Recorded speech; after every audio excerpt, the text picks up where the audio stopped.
This isn't a love story. It's what happens when a terrified girl starts feeling safest with a mafia boss. Adrian Voss doesn't protect Lena with tenderness. He protects her with control, possession, and fear, and that's what makes their dynamic so disturbing. The more danger closes in around her, the more her mind begins to confuse dominance with devotion. What looks like romance on the surface is really survival instinct, rewriting her idea of love. Lena thinks she found a hideout, but she just walked into a dragon's den. Adrian Voss isn't some hero. He's the ultimate shark who deletes competition for breakfast. In this cold world, kindness is a glitch. Lena's got two choices: run for her life or bow down to the monster. Watch the spiral go down right now.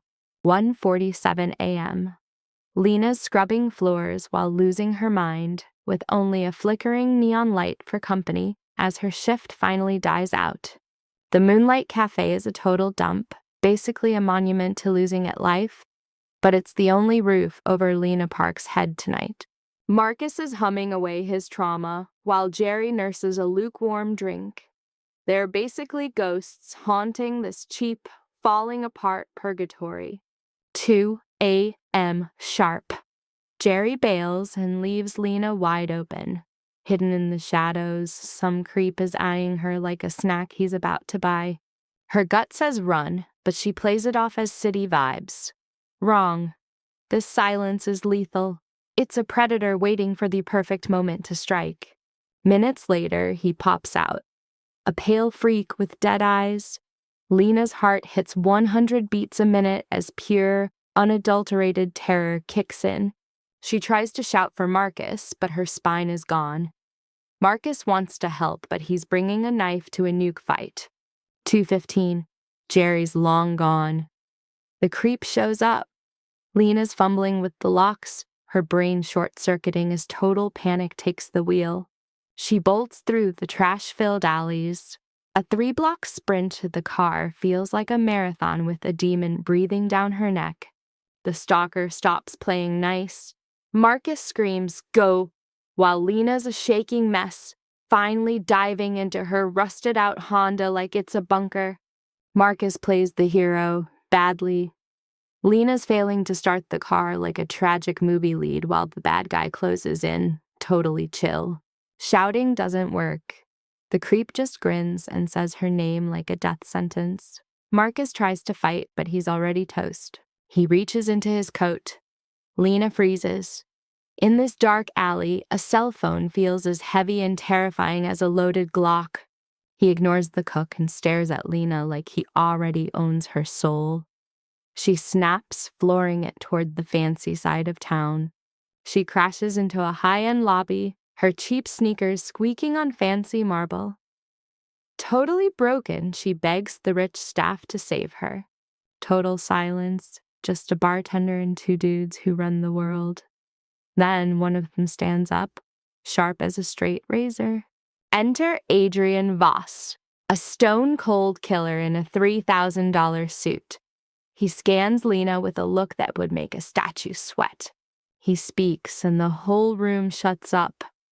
The stalker and Marcus, gone, vanished into the city's dark corners like they never existed.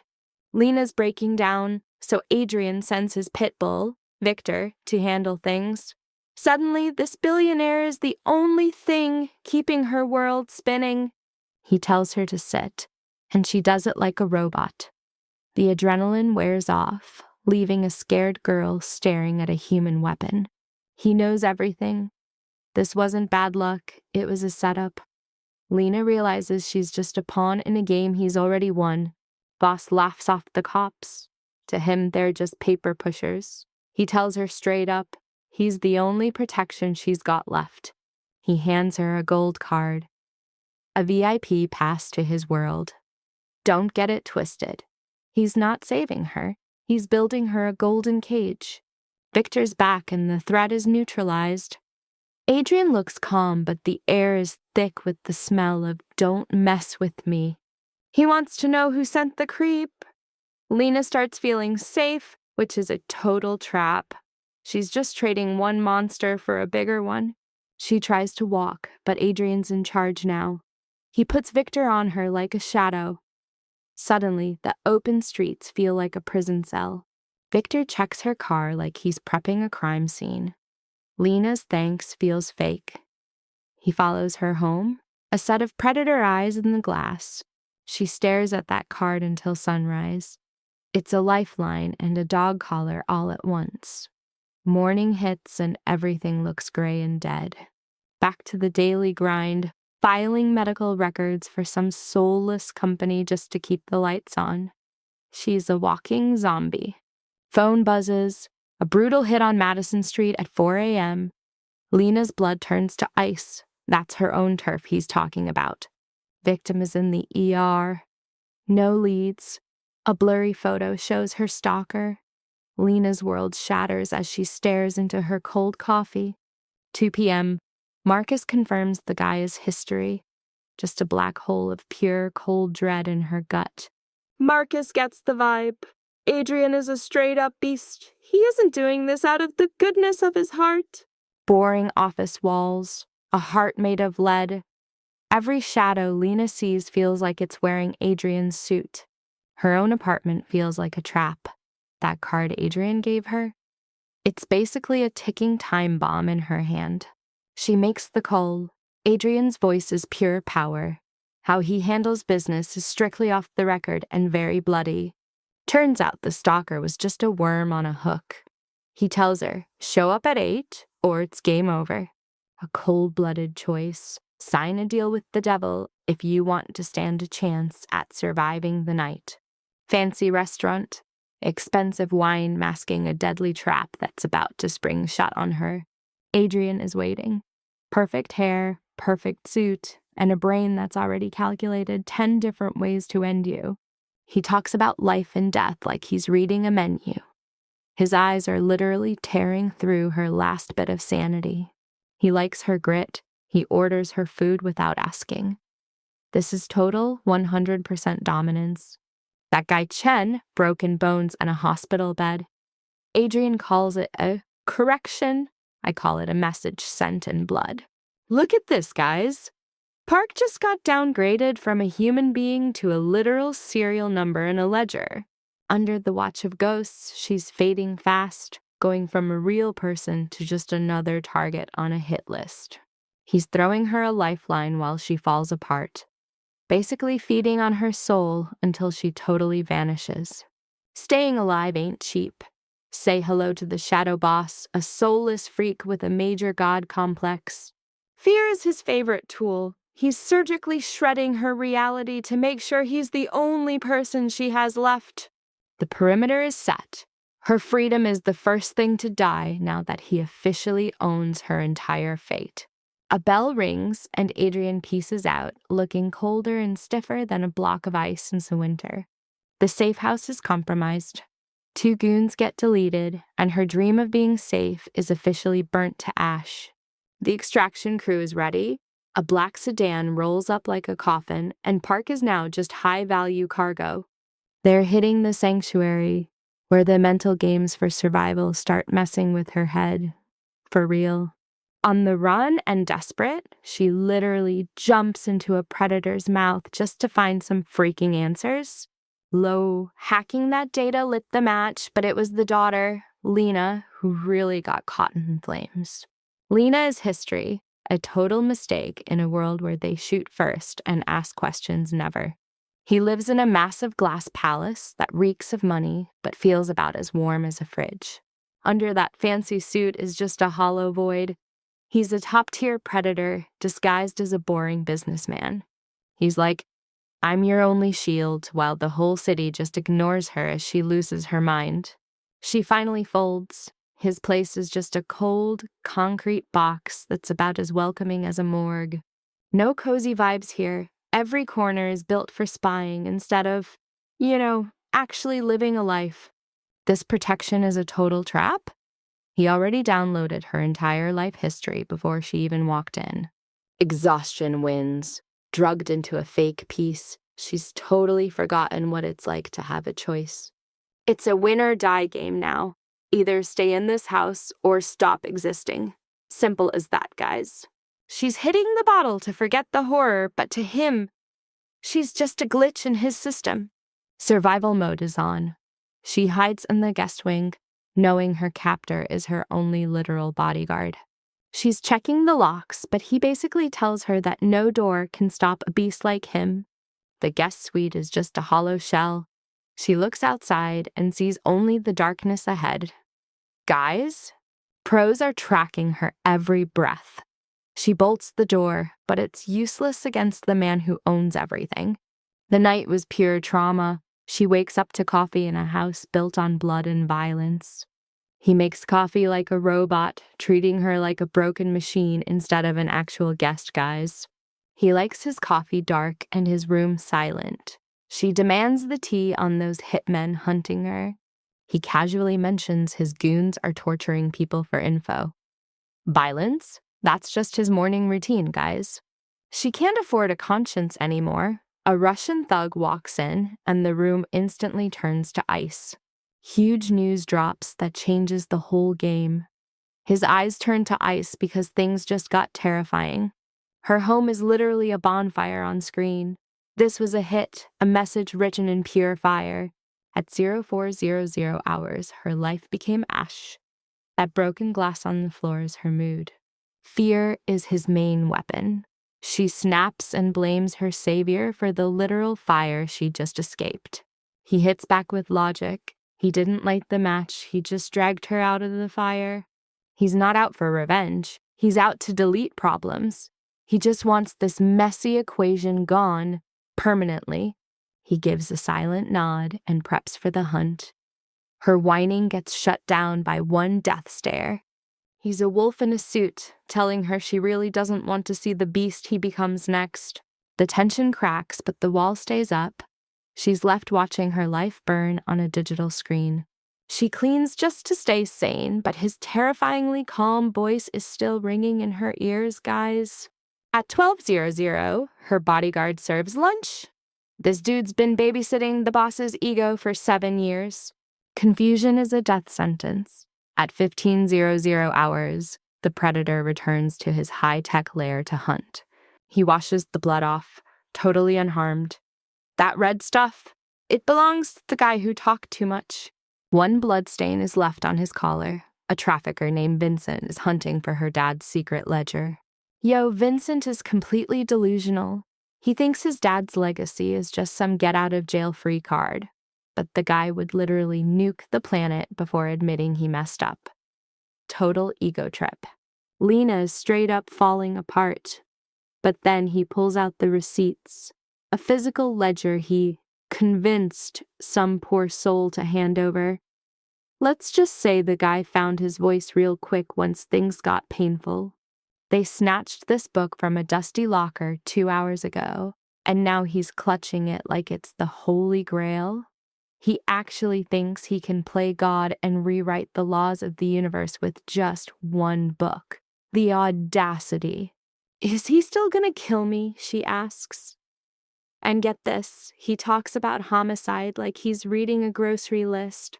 No emotion, no hesitation. He's crossed that line so many times, it's basically his backyard.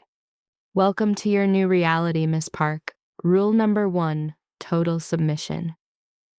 She wants to clap back, but one look at his bloody hands and her house in ashes, and yeah, she shuts up real quick. This fortress is the only thing keeping her alive. The big trade goes down tonight. The enemy thinks he's buying her location, but plot twist, we're flipping the script, and I'm tagging along from the fireworks. Absolutely not, he says. But Lena isn't budging. She needs to see how this underworld works. He actually cracks a smile, rare sighting, guys, and tells her she's either the bravest girl alive or she's just given up on living. Same difference. He barks at Victor, his right-hand muscle, to gear her up.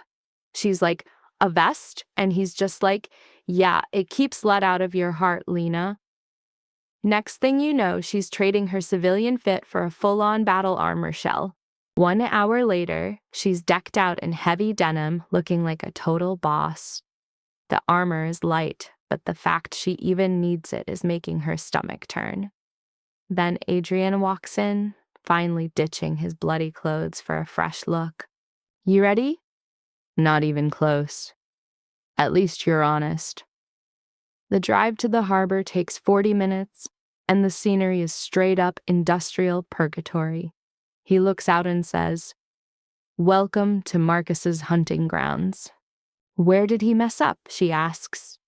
Simple. The guy was too smart for his own good. He tried to weaponize a predator and lost his entire bloodline. If he hadn't died then, his own greed would have finished the job eventually. Just breathing isn't living. They pull into a creepy shipyard filled with rusted containers. It smells like salt and rot. He gives her one order: stick to Victor like glue. If things pop off, Victor is your only hope. She's like, if they start shooting, we're ghosts. He just stays chill, hoping for a clean deal. He steps out with ice in his veins while Lena follows, heart racing, with Victor acting as her human shield. The guards there are literal hunters in fancy suits. Then the man of the hour shows up, Vincent Zhao. He spots Lena immediately and calls her an uninvited guest. Adrienne just plays it cool and introduces her. Meet Lena Park. You know, the girl you failed to assassinate. Zhao plays dumb, but Adrienne isn't having it. He calls him out on the arson, the bombs, and the bounty. Bottom line, the old Lena is gone. She's been reborn, guys. Zhao finally looks at her, but Lena doesn't flinch. He asks why she's there, and Adrienne drops the bomb. Because you're about to pay up. He whips out the ledger, and Zhao actually looks scared for a split second. Check this out, Adrienne warns.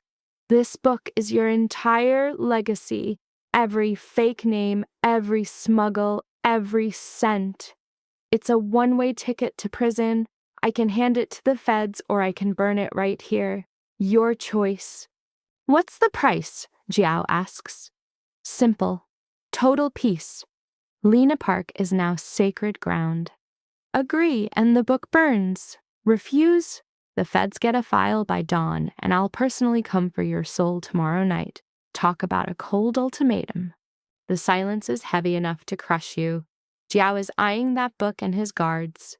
He asks if it's the real deal, so Adrienne starts reading his deepest, darkest sins out loud. Total savage move. With every secret revealed, Zhao just shrinks. Adrienne is like, had enough. I'm giving you a way out that doesn't involve a body bag. Finally, Zhao folds. She's off limits. I'll spread the word. Make sure that word sticks, because if she even gets a scratch, it's over. And trust me, Vincent, you don't want to see me disappointed. Zhao stays silent and signals his goons to disappear into the night. Lena finally breathes once they're clear of the docks. That's it? He just quit. Adrienne tells her the guy was smart enough to know when he's beat. He basically just showed him exactly how fast he'd burn. She notices he hasn't burned the book yet. In this world, leverage is the only thing that matters. The guy is a total sociopath, but hey, she's still breathing because of him. She gives him a quiet, thanks. He doesn't even acknowledge it. The threat is gone, but her head is still a mess. She's seen how monsters live, and there's no forgetting that. Her boring, normal life? Yeah, that's officially dead and buried. They drive through the city in total silence. Going from the gritty docks to the clean streets feels like a fever dream. Lena can feel her soul shifting, drifting away from the light and into the shadows for good. Back at the house, he's a total iceberg, telling her to just sleep it off. But Lena's done playing the victim. She stands her ground in his empty mansion and says she's finished being a ghost. That boring corporate life. Not gonna cut it anymore. She hates being invisible and demands a seat at the table in his lethal world. She'd rather stare down a gun barrel than go back to being a nobody. It's crazy, but she's hooked. After seeing how he absolutely dismantled Chen and broke Jiao, she's addicted to that power. He owns a world that should have swallowed her whole, and she wants in. She's done being a casualty. She wants her heart to race for a reason. Adrian gives her that creepy smile again, sensing she's finally changing. You can practically feel the dark energy between them. The air is thick with his scent. If she stays, there's no going back. He officially calls her his asset, something to protect and keep. It should be terrifying, but honestly, it's kind of a rush. He grabs her chin, basically initiating her into the dark side. It's a warning not to drown. Then he goes back to being Mr. Cold.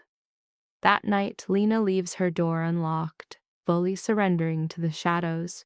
Sunrise hits, and the reality check is real.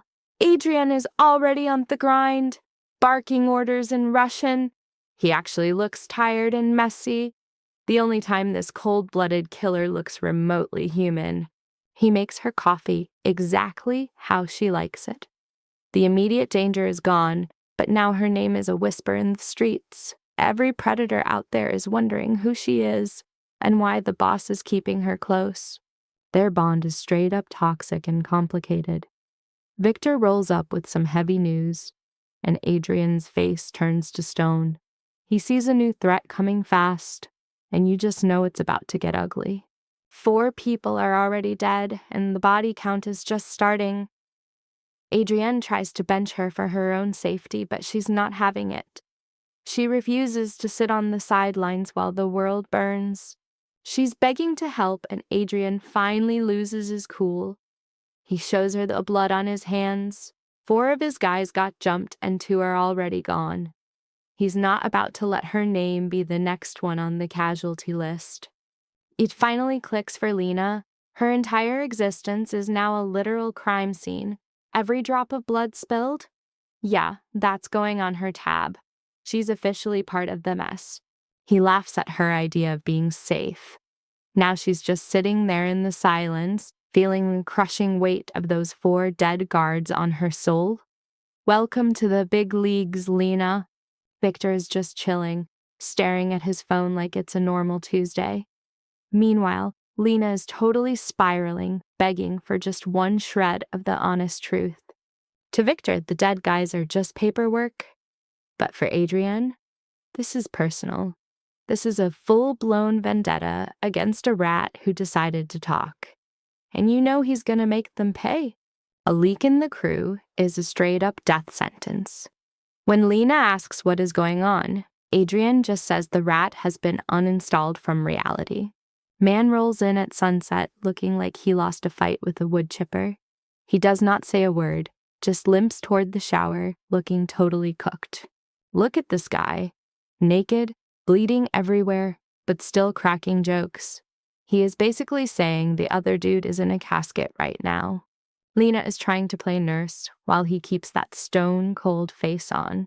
He is just watching her reflection like some creepy ghost haunting her vibe. She finally takes charge, patching his wounds while he is too weak to fight. The rivals? Yeah, they are underground now. Problem deleted. While he is cleaning his shredded hands, he tells her to beat it, but she stays right there, diving headfirst into his insanity. He says one name, and guys, it is not a greeting. It is the sound of his last bit of self-control officially leaving the building. The line is officially crossed. The doctor and the hitman just crashed into each other in a messy, bloody collision. No more playing nice. He tries to go full beast mode to scare her off, but she is just standing there like nice bloodbath, totally unfazed by the carnage. Her fingers are tracing his scars like she's reading a roadmap of how 2 total disasters ended up stuck together. 5 years ago, a single blade humbled him real fast, proving he was not a god, just another guy who can leak red. In the underworld, catching feelings is a massive glitch. Now she is basically his biggest strategic liability in the whole game. This top-tier predator can only sleep when she is around. It is some high-level psychological dependency, guys. Total obsession. Their heartbeats are synced up perfectly. Either it is soulmate energy, or they have both officially lost their minds together. 21 days in, and she does not even flinch at the blood anymore. Welcome to the family business, girl. She is looking for logic in his head, but newsflash, that ship sailed a long time ago. He is gone.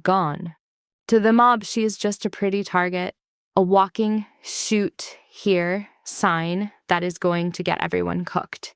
This is not love. It is straight up Stockholm Syndrome. She is falling for the guy who literally built her prison. One random Tuesday, and she realizes she is just a glass doll sitting inside a literal tank factory. Stress levels? Maximum. When the knives came out, her instincts failed.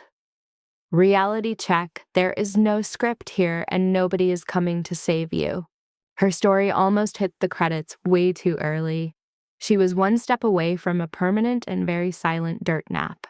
He is busy counting bodies and bullets while she is having a total mental breakdown from the sensory overload. Pure paranoia kicks in, so he triples her guards. He is desperate to protect the only thing he has not ruined yet. Covered in evidence of his crimes, the monster finally admits she is the only thing keeping him grounded. Those 3 seconds where he was helpless? Yeah, they are eating him alive. His ego is absolutely shattered.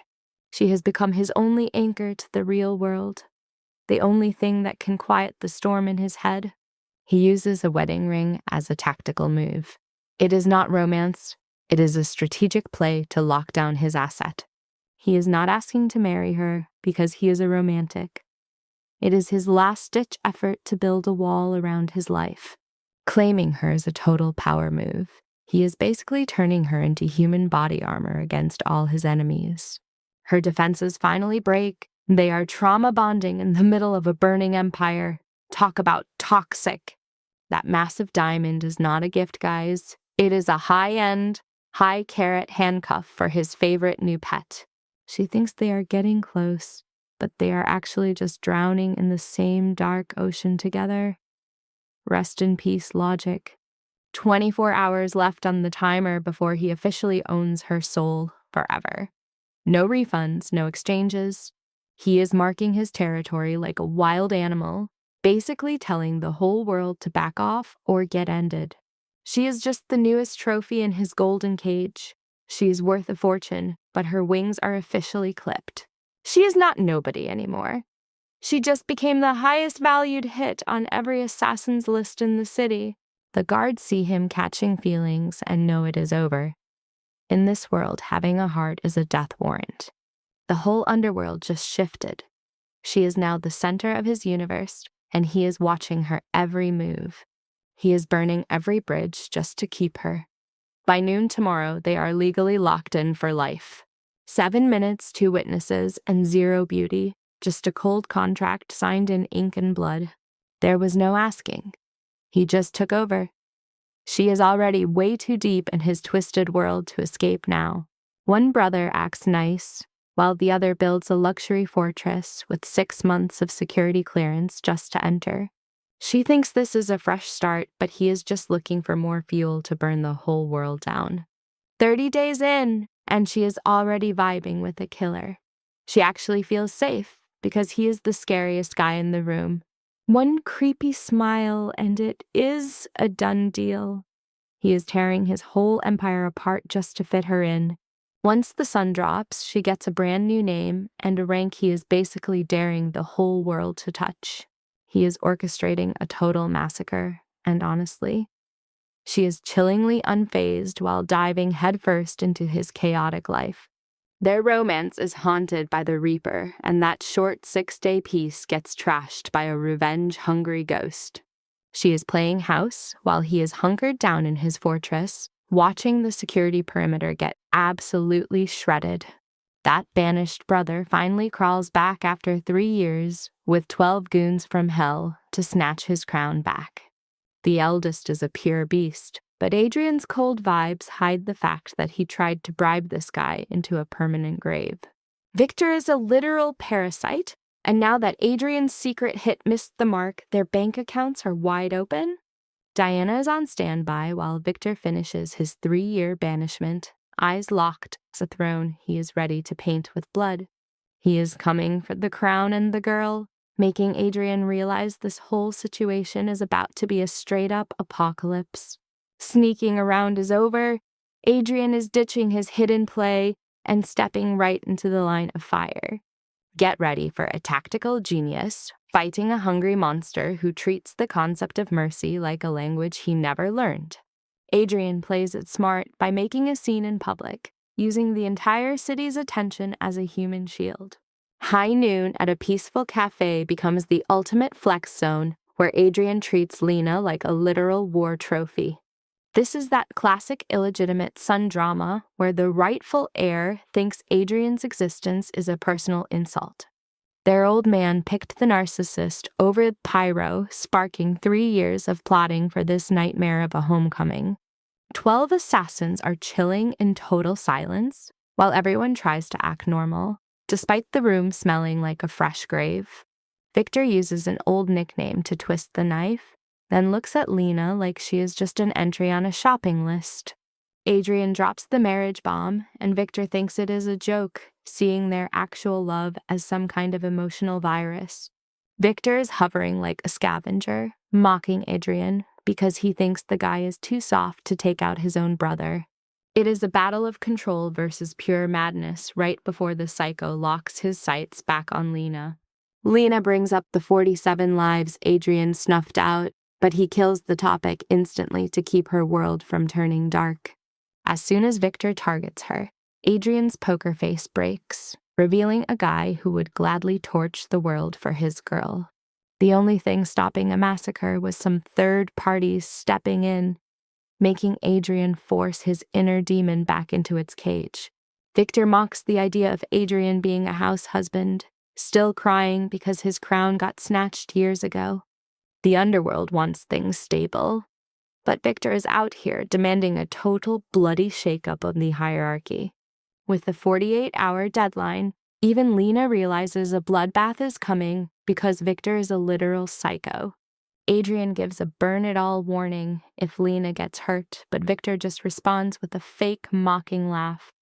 The mask is off. Adrian admits to burning everything down, revealing the hero she loves is just a ghost wearing a fancy suit.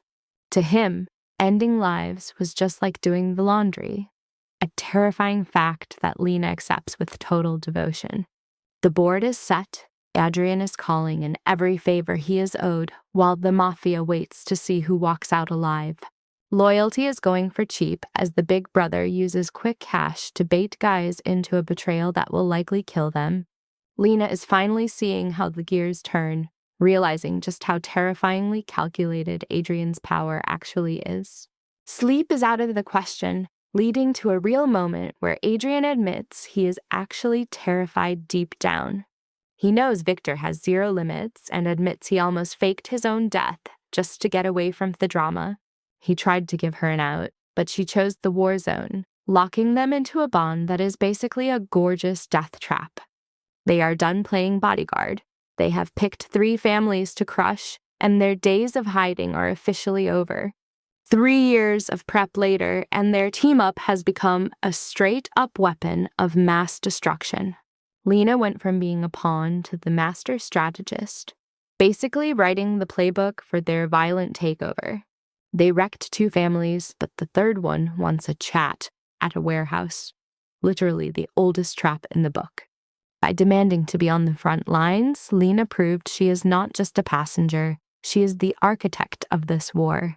Watching from the dark, old Alexei realizes he is not seeing a couple.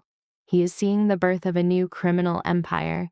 Alexei thinks Adrian's protective streak is a massive weakness, exactly what Victor's mind games were aimed at. Adrian's message to the veterans is clear. Mercy pays the bills, but being dead in a box does not. He explains that Victor's big expansion talk is just a one-way ticket to a complete and total wreck. Alexei asks for a huge cash ransom, but Lena spots the fake drama and calls his bluff right then and there. Lena straight up clowned Victor, making him look like a total dumpster fire so Adrian would seem like the only real adult in the room. Once he saw that the mouse had actually grown some lethal claws, Alexei decided to offer him a second shot at a truce. The heat died down for a second, but Victor's desperate need to be the main character is still a total ticking time bomb. Adrian jokingly calls Lena a total wild card as they head out, keeping his massive grip at the whole situation. Now that Alexei is sidelined, Adrian starts the 48-hour countdown for Victor's brain to completely short-circuit. Victor sends 3 bodies as a threat, so Adrian hits back with 72 hours of absolute hell on earth. Adrian is cold-bloodedly gutting the business like a surgeon, while Lena is just drowning in her own guilt. Somebody messed with the old man's grave, and now it is a 3 a.m, brother-on-brother bloodbath. Victor starts crying about his daddy issues, while Adrian treats him like some trash he just stepped on. Victor wants all the smoke, and Adrian is down for the count, completely ignoring Lena's terrified screaming in the background. Lena is watching this massacre, and Adrian is over here like, chill, this is just the price of doing business.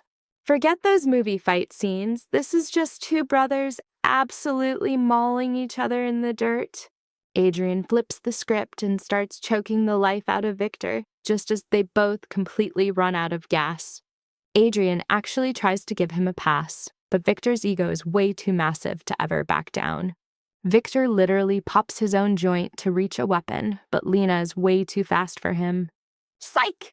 She already swiped the piece and ends the whole family drama with 1 clean shot to the shoulder. Adrian looks at his bleeding brother and drops the bomb. Every single one of his guys already sold him out. Victor finally realizes Lena is a straight-up predator, and Adrian uses that moment of shock to shut everything down. Victor finally accepts he is cooked, making his first smart move in like 5 years. Lena completely collapses after pulling the trigger, so Diana sweeps them out before the cops show up. Victor is finished.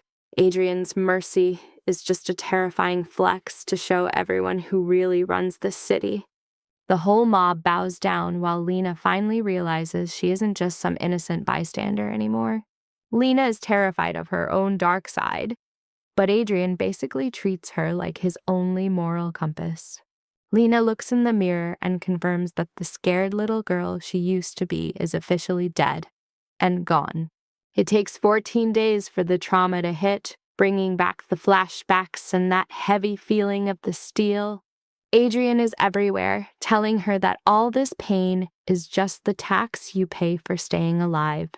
Adrian starts cleaning house, straight up deleting every captain who even looked at him the wrong way. At every meeting, the whole room goes dead silent for Lena because everyone is terrified of what she might do next. Diana realizes people are actually way more scared of Lena than they are of Adrian's calculated violence. 90 days in, Adrian shuts down the human trafficking ring and literally torches all that dirty money. He burns tens of millions in cash just because he can't handle the way Lena looks at him. Adrian walks away from the throne and flips for the feds just to try and save what's left of his soul. He trades his whole empire for a get-out-of-jail-free card, a move that Lena totally didn't see coming. After 42 days of singing to the feds, the former kingpin is now the government's favorite new weapon. He burns his whole past to the ground just so Lena doesn't end up hating his guts forever. A Tuesday raid scoops up 37 people, while Adrian's entire criminal record gets magically wiped clean. Adrian basically cuts off his own arm to save his life, leaving all his former partners to rot in jail. Even Alexei has to admit that treating people like products was the one mistake that eventually killed the business. 6 months down the line, the whole operation is squeaky clean and under Adrian's cold-as-ice control. Adrian has scrubbed the family bloodstains and turned them into a corporate front. He treats his dad's violent history like a boring math equation, swapping out drive-bys for spreadsheets. This glow-up from thug to mastermind is straight-up terrifying. He snags a remote farm to try and play house far away from the shadows. He knows the odds. Guys with his body count don't usually get a happy ending, but he's gambling against fate anyway. Weekends are all about acting normal. While Lena's failing at gardening, Adrian is building fences with creepy levels of perfection. They're basically just testing the waters of a regular life. At sunset, Lena suggests making this fake life permanent. Adrian is actually starting to fall for the lie. He doesn't want to act anymore. He wants this fantasy to be his reality. 2 months in and boom, Lena's pregnant. She's a total wreck of exhaustion and fear, actually starting to hope for once, which is way scarier to her than any mob hit. She drops the news like a cold business report. Adrian just freezes, his brain trying to compute the news.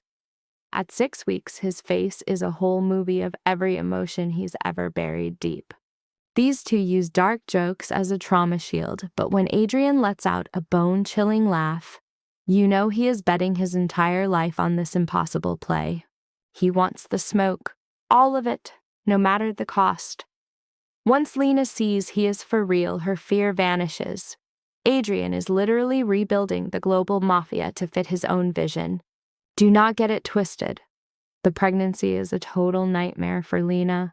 She is sick 24/7 and terrified her past trauma has broken her for good. Adrian turns into a straight-up psycho bodyguard, grilling doctors like they are rival snitches. He does not do risk. For him, it is absolute control or nothing. He flips their mansion into a high-tech medical fortress, convinced he can out-engineer biology. It is the ultimate ego trip, trying to outsmart nature with math. Adrian lives for order, but at 36 weeks, nature says, "Hold my beer." He is vibrating with controlled panic, looking like a statue while his brain turns to static. Midnight Thursday, and boom, a daughter enters the chat. She is early but perfect. The doc calls it inherited tenacity, which is just code for this kid is gonna wreck the world. He hovers over that crib like she is a bomb about to go off. When he finally picks her up, he looks like he is holding ancient glass, terrified he might crush her. Seeing how tiny she is completely breaks him. The stone-cold mafia boss gets totally disarmed by a baby's stare. The iron mask is not just slipping, it is melting. He lets out this sound, half cry, half sigh. He names her Lena to honor Lena's bloodline and swears that the filth of the underworld will never touch her skin. The mafia starts sending tributes disguised as gifts. Alexei Kozlov sends a relic, basically calling the baby a future queen. These snakes only see kids as chess pieces. Adrian is not following that script. He does not want a legacy. He wants her to be free. He would burn his whole empire to ashes before he let her breathe that life. Lightning strikes twice within a year. But this time, Lena is not some scared victim. She has that veteran energy, cold, calculated, and ready for whatever comes next. Marcus shows up 14 days late because he does what he wants. Named after a protector from Lena's dark past, this kid is born right into an open FBI case. Adrian is trying to build a normal childhood, which is wild given his past. He is done seeing kids as tactical assets and is building a real sanctuary now. The change is jarring. This control freak is now all about the feels. He is trying so hard to be a good dad that it is almost desperate, loving the monster out of his DNA. His life is a mess of toys and diapers now, and he actually loves the chaos. He looks at Lena like she is the one who saved him from being a full-time executioner. Lena is not a victim anymore. She is the silent engine of the whole operation. She is the one holding the leash now, moving through power with a deadly, quiet elegance. The Voss crew is going legit, but it is getting messy. Adrian is cutting out the old-school thugs who still want to do dirt. The Abyss is definitely fighting back. Adapt or die, that is the new rule. Everyone has to go legal. Adrian still uses Victor for the dirty work, just to keep the lights on while he plans his exit. 5 years later, his brother kicks the bucket in some drug den in Buenos Aires. Adrian hears the news and does not even blink. That bridge was systematically erased. He is not crying for family. To him, his brother was just a biological glitch that finally got deleted. In his world, being that cold is the only honest currency. The funeral is a big fat zero. Adrian will not waste a single heartbeat on a man who only regretted getting caught. He leaves the trash in the dirt and goes home. With the brother gone, the ghosts are officially gone. Little Elena is already running things like a pine-sized CEO. In this house, you are either the boss or a footnote. Marcus is the quiet observer, but he is just as stubborn as his old man. Adrian is slowly telling them about his scars, teaching them that morality is a dangerous shade of gray.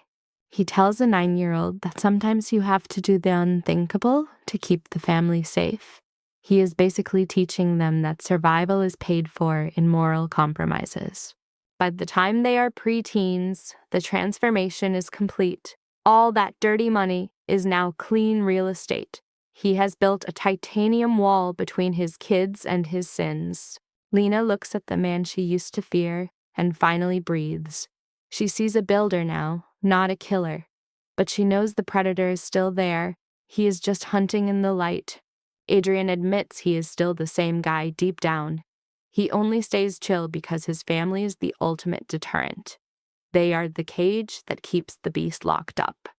10 years after it all started, they go back to the literal gutter where they met. What was a house of horrors is now a trophy of their climb to the top. Regret? This guy does not know the word. People died, sure, but choosing Lena was the only right call he ever made. He would start that war all over again. Just look at them. He used to call this relationship his biggest tactical mistake. Turns out, even a master strategist is a total noob when his heart actually starts beating. His life is a total split screen. 1 hour he is ordering a hit, the next he is at a soccer game. It is the only way to keep his darkness from infecting them. The Empire is just noise now. They have built their own private world where loyalty is the only law. It is them against a hostile world, and the world is losing. Lena finally stopped running, and Voss turned his massive ego into a shield. They are just two broken souls who found a way to make it work in the ruins. Their hands will never be clean, but staying together is the ultimate win. Their bond is cold-blooded, calculated, and somehow it became the only thing that saved them.